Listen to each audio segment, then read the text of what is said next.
আমার জান বের করে নাও, মেরে ফেলে দাও, তবু আমি সেই কলমা বলতে পারবো না।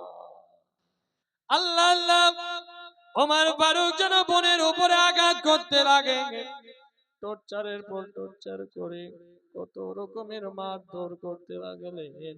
বড় বড় কড়া দিয়ে যেন মারতে লাগলো রে বাবা। চোখ দিয়ে ঝরঝর ঝরঝর করে সে বোনের জল পড়ে যায়, পিঠ ফেটে ফেটে রক্ত বের হয়ে যায়, কাপড় যেন লাল হয়ে গেল। তবুও কিন্তু তার বোন বলে, ভাই তুমি যদি আমাকে মেরে ফেলে দাও, তবু আমার গোশতগুলোকে টুকরো করে কেটে পিস পিস করে যদি মক্কা নগরের সব জায়গায় ছিটিয়ে দাও, তবুও আমিও সেই কলমা বলতে পারবো না।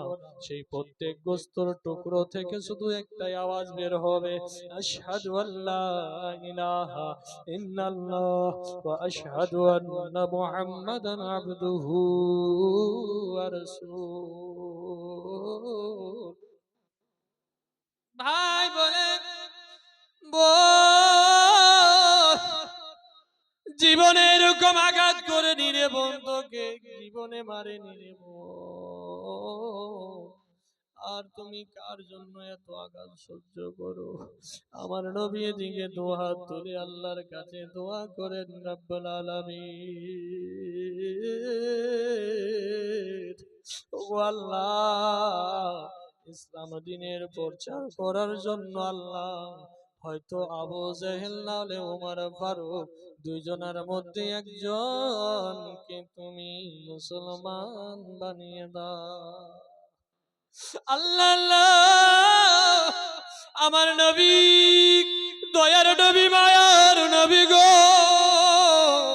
রাহমাতুল লিল আলামিন, আল্লাহর কাছে দোয়া করে বলে, আল্লাহ ওমরকে তুমি হিদায়াত দান করো। আল্লাহ এদিকে যখনই দোয়া হয়ে গেল, আল্লাহ যেন আমার নবীর দোয়াকে কারেন্টের মতো কবুল করে নাই, আর করে নেওয়ার পরে ওমর ফারুকের যেন মনটাকে আল্লাহ পরিবর্তন করতে আরম্ভ করে,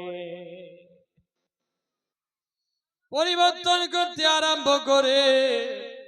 পরিবর্তন হতে হতে ওমর ফারুকের মন চেঞ্জ হয়ে যায়, আর বলে, ভাই কি হয়েছে ভাই, বলো তোমার মন কি বলছে ভাই?